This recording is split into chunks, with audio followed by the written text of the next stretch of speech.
Gujarat ATS द्वारा प्रतिबंधित साइक्रोट्रोपिक सब्सटન્સ ફેન્ટાનિલ બનાવવા માટે શસ્ત્રનો જથ્થો એર્ગો કાર્ગો દ્વારા મેક્સિકો અને ગ્વાટેમાલા દેશોમાં મોકલનાર આરોપીની ધરપકડ કરવામાં આવી છે. તો છેલ્લા એક વર્ષથી વિદેશી ડ્રગ્સ માફિયાઓ સાથે મળીને આ રેકેટ ચલાવતા હોવાનું સામે આવ્યું છે. ગુજરાત એટીએસે આરોપી સતીશ સુતરિયા અને યુક્તા કુમારી મોદી સામે ફરિયાદ નોંધીને ધરપકડ કરી છે. એટીએસને વર્ષ 2024માં બાતમી મળવા પામી હતી કે સુરત શહેરના એથોસ કેમિકલ પ્રાઇવેટ લિમિટેડ, અગ્રત કેમિકલ્સ અને એસઆર કેમિકલ્સ એન્ડ ફાર્માસ્યુટિકલના ભાગીદાર તેમજ વિદેશી ડ્રગ્સ માફિયાઓ ભેગા મળીને ફેન્ટાનિલ બનાવવા માટેના પ્રિક્સર્સ અન્ય દવાના નામે એર કાર્ગો મફતે વિદેશમાં મોકલી આપતા હતા. તો તપાસમાં સામે આવ્યું કે જે એન્ડ કંપની ઇમ્પોર્ટ કંપનીના ત્યાંના કુખ્યાત શિનાલો કાર્ટેલ ગેંગ સાથે સંબંધ હોવાનું સામે આવ્યું છે. તો મળતી માહિતી પ્રમાણે 1 BACO ફોર પીપરીડન અને ફોર પીપરીડન મટીરિયલ જેનો ઉપયોગ પ્રતિબંધિત ડ્રગ્સ ફેન્ટાનિલ બનાવવા માટે થાય છે. તો United national international narcotics control board દ્વારા રેડ લિસ્ટમાં મૂકવામાં આવેલ તથા ભારત સરકારના સેન્ટ્રલ બ્યુરો નાર્કોટિક્સ દ્વારા પણ ઇન્ટરનેશનલ સ્પેશિયલ સર્વેલન્સ લિસ્ટ હેઠળ રેડ લિસ્ટમાં મૂકવામાં આવેલ છે. તેમ છતાં આરોપી કસ્ટમ અને અન્ય એજન્સીઓના ખોટા દસ્તાવેજ, બોગસ નામ અને ઇન્વોઇસથી ભારતમાં ખરીદી કરી બોગસ બિલો બનાવી ખોટા નામે આપી અને વિદેશી શિનોલા કાર્ટેલ ગેંગને એર કાર્ગો મારફતે મોકલતા હતા. ત્યારે એક વર્ષમાં આ આરોપીએ કેટલાઓ ડ્રગ્સ કેમિકલનો જથ્થો વિદેશ મોકલી આપ્યા છે અને આર્થિક વ્યવહાર કેટલો છે તેની તપાસ ગુજરાત એટીએસ દ્વારા શરૂ કરવામાં આવી છે.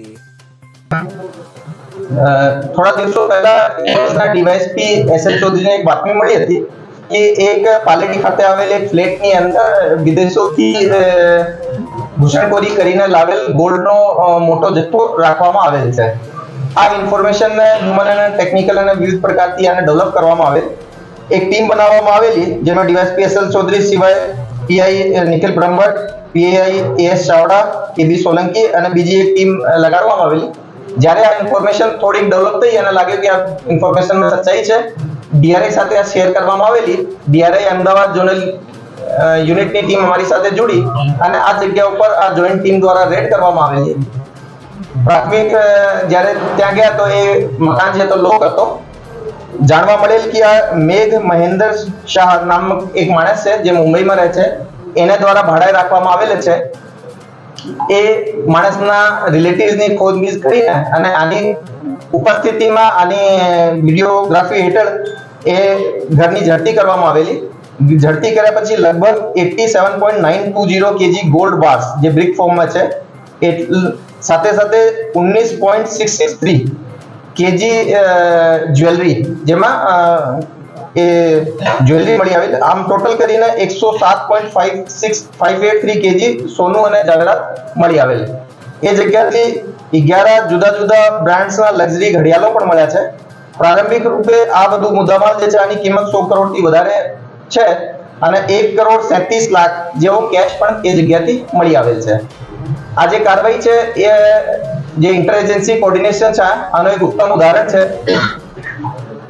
જે ડીઆરઆઈ ની ટીમ છે આ એ વધુ મુદ્દામાલ હાલ ડિટેન કરી લીધા છે અને ફર્ધર કસ્ટમ એક્ટ ની જે કલમ 123 હેઠળ કાર્યવાહી હાલ એ લોકોએ ચાલુ કરી છે. સર, આ બંદી કોણ હતો આરોપીને આટલું સોનું તેના દ્વારા શા માટે રાખવામાં આવ્યું? જો અમે પ્રાઇમા ફેસી એક ઘરની જે માલિકી છે, ઘરના જે ભાડે રાખ્યા હતા એ બાબતમાં પ્રારંભિક તપાસ કરીને તમને નામ બતાવ્યું છે કે આ જે ઘર ભાડે રાખેલ હતો એનું નામ મેઘકુમાર મહેન્દ્ર શાહ હતો. હવે આ માણસે ક્યાંથી લેવીને આવ્યો, એના શું ધંધા છે એ ઇન્વેસ્ટિગેશનનો પાર્ટ છે અને સમયાંતરે એમાં ડીઆરઆઈ બહુ એક્સપર્ટ એજન્સી છે, એ લોકો તપાસ કરીને જે એનો જે સોર્સ છે એ જાણશે. હા, પ્રારંભિક તોરે અમે આ જરૂર કહી શકીએ કે આ જે 87 kg જે બ્રિક ફોર્મમાં મળ્યો છે એમાંથી અંદાજિત 52 kg ઉપર ફોરેનનો આ હોય એવા માર્કા મળી આવેલ છે. તો એનાથી અમે લાગે છે કે બે મોસ્ટલી ફોરેનથી આવેલો છે. સાહેબ, આની પહેલા સંજય સર 20 કરોડના કેસમાં પાલેડી પકડાયો, ક્યાં કનેક્શન મહિન્દ્ર સાથે? નહીં, હાલ અમારે ધ્યાન ઉપર એવું કઈ કનેક્શન નથી આવ્યું. સર, આ કેસમાં તપાસ હવે એટીએસ કરશે કે ડીઆરઆઈ કરશે? ના, આ કેસની તપાસ ડીઆરઆઈ કરશે. સાહેબ, આ કેસને લઈને જે લોકો ભાડે મકાન રાખેલું છે એમને આપણે જાણ કરી છે, એમને ખબર છે કે આપણે એ તરીકે એમને નોટિસ આપવામાં આવી છે, નિવેદન દેવામાં? જો સૌથી પહેલા અમે જે માણસે એના ભાડે રાખેલ છે એના રિલેટિવ પાસેથી એની ચાબી મળી આવેલી છે.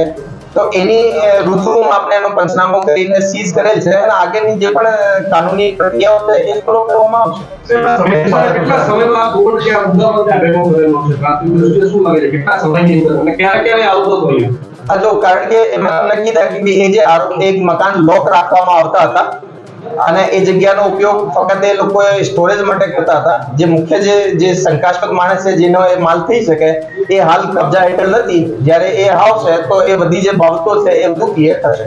સમીરની બેન છે જે પમ્મી શાહ કે એ તેના ઘરનું ધ્યાન રાખી હતી, ચોથા માળે રહે છે એ બેન અને વાનેગડી એના ઘરનું ધ્યાન રાખી હતી. આ માહિતી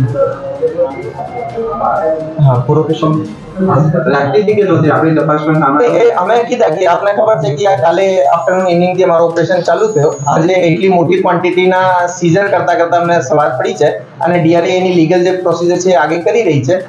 એમાં આપ સિસ્ટર ધ્યાન રાખતી હતી કે આનો કઈ રોલ હતો એ બધું ચીજો તપાસ દરમિયાન કેટલી ટીમો કામે લાગી છે? કુલ કલાક કેટલા થાય છે ઓપરેશન? લગભગ 3 દિવસ પહેલા ઇન્ફોર્મેશન મળી હતી. 2 દિવસે અમે એને ડેવલપ કરી અને કાલે લગભગ આફ્ટરનૂન થી ડીઆરઆઈ અને એટીએસ ની ટીમના અમારા લગભગ 18 થી 20 માણસો એમાં લાગેલા હતા અને ડીઆરઆઈ ના બીજા અધિકારીઓ કર્મચારીઓ પણ એમાં જોડાયેલા. રુસ્તમ શેખ સાથે CN24 ન્યૂઝ અમદાવાદ. હવે જુઓ દેશ દુનિયાની તમામ ખબરો તમારી આંગળીના ટેરવે. ઉઠાવો મોબાઈલ અને Google Play Store પરથી ડાઉનલોડ કરો અમારી CN24 ન્યૂઝ મોબાઈલ એપ.